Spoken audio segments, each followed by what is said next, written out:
Do you guys know what I was doing? You don't?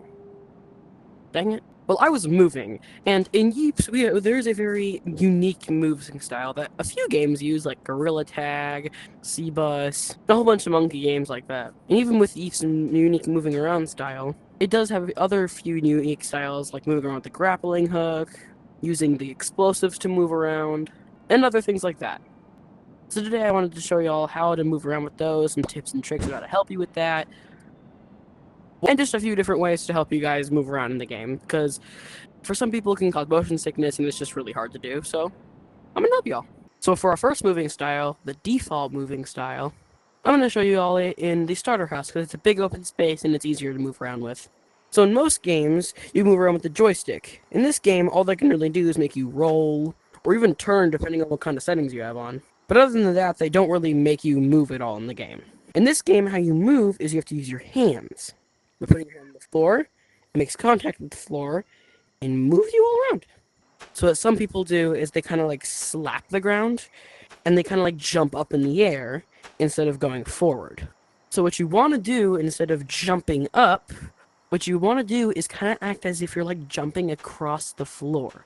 Like instead of going boom, boom, boom, you want to like not slide along the floor because that's going to slow you down. What you want to do is kind of slightly jump, but then also go forward at the same time. So instead of going like bump or just going forward, it's kind of like a little bit of mixture of going up just barely and going forward.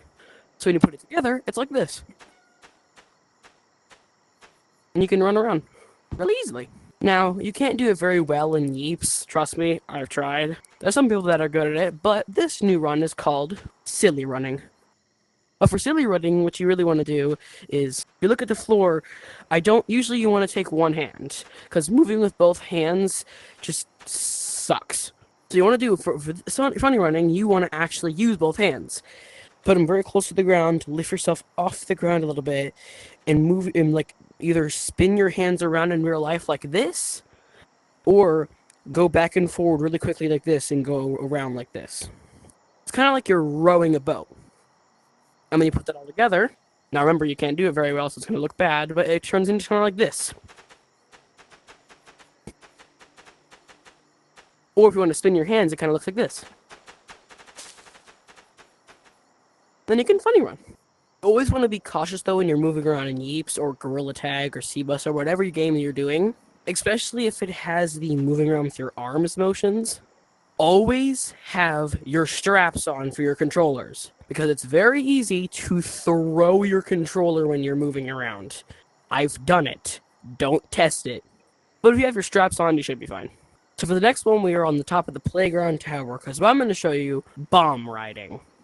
Now for explosive riding, you can use the actual explosive bomb, or just the impulse bomb. Either of them work.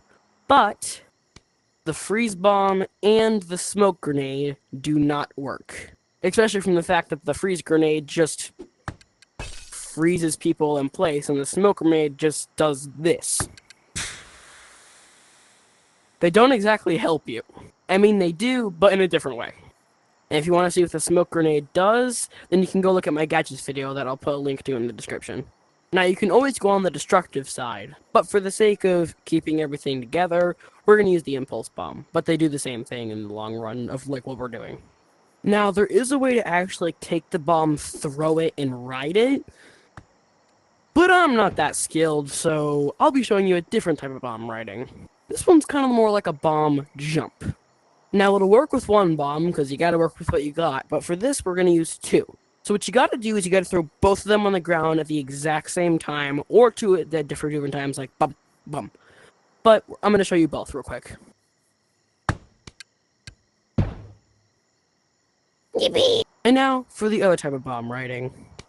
Two different times. Now for the sake of this one being kind of annoying to set up, I'm gonna do it at this angle. So you gotta do it one, and then put it behind you, and then it'll hit you twice.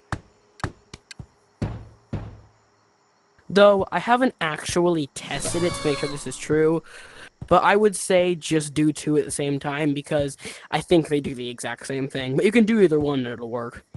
And just to prove to you that they do the exact same thing, I'm going to use these ones just to show you real quick. See, does the exact same thing. So we are down to our last two different moving styles. But for the next one, I want to show you guys the grappling hooks. Now I'm going to show you some of the past tips as well. Like how there is no retracting if you do indeed hit something. You just go in like that, and you don't actually like zzz up or anything. So you have to like yank yourself up. But there is one new thing that I have found. If you do indeed actually grapple onto something, it'll pling you towards it, and you'll see you aren't actually on the ground anymore. That's because if you move closer to where the actual plunger is, it'll actually move. It won't go back down. Like if I spring up like this, it'll stay up like that. Meaning not only can you just yank yourself up there, you can also kind of do like a little shimmy, and then use less of your cotton to actually get up there. Though in my opinion, you throwing yourself up there is kind of faster, but if you want to save cotton in like other maps that don't have a regenerating cotton thing like Outpost does, I feel like that would be the best way to kind of like slowly pull yourself up there. Though it is not very cotton efficient, if you also spam your grappling hooks, kind of like this, it'll also move you forward. Now, that's a horrible idea because every single shot from a grapple actually costs 200 cotton. When you're doing this, you're just losing 200 cotton every single time you shoot it out. Not exactly cotton efficient at all, if you ask me. So either just walk over to where you need to go, or just throw yourself over there like that. And the last thing about the grappling hooks is the grappling hooks are also all about momentum. Meaning the more momentum you have, the more faster you will go when you let go. Like if I'm right here and grapple right here, not that fast. But if I can actually hit it, if I jump down here and then grapple right here, I go a lot farther. The best thing to do when you have the grappling hook would be to actually like go here, swing, and like actually like gain momentum so you can go farther in the map. Instead of just doing like one little wimpy little jump. Now we are down to our last moving style, which is the ziplines. Now, unlike some other games, when you grab onto a zipline, you can't just like hook on like that if you're already holding your thing down. You actually have to be on it and then grab the zipline. And the ziplines don't have like a motor or anything. Like if I grab this one, it doesn't zip me up all the way over there. It has gravity, which is what brings momentum back into the picture. Now, if we come back to this one and kind of just grab on, of course, this one has a motor, but one that apparently doesn't have gravity is this one, because when you grab this one just right here, it automatically just zips you up. So apparently this one just defies gravity. I don't know. What sometimes you'll notice is that you seem to slow down on them and you don't have much momentum. So if you want to speed up on it, even if you're going uphill, like you'll see, I'll stop and then fall back. Which what you can do, even on that one to go up, can grab onto it and can keep throwing yourself forward to keep gaining momentum, so you can even go up this hill right here, even though it's downhill. The downhill slope, but if you do the little jumping thing, you can still get all the way up here. And just to show you, all the way up here. What you can do too is you don't have to be on it, you can just jump and grab it as well. So you can be all the way over here and jump down and still grab the things to go this way. So it makes moving around on ziplines just a whole little bit easier. Thank you guys so much for watching this video to the end, and that was our last way of moving. So please comment down below if you enjoyed, and I hope I see you guys next time. Whee!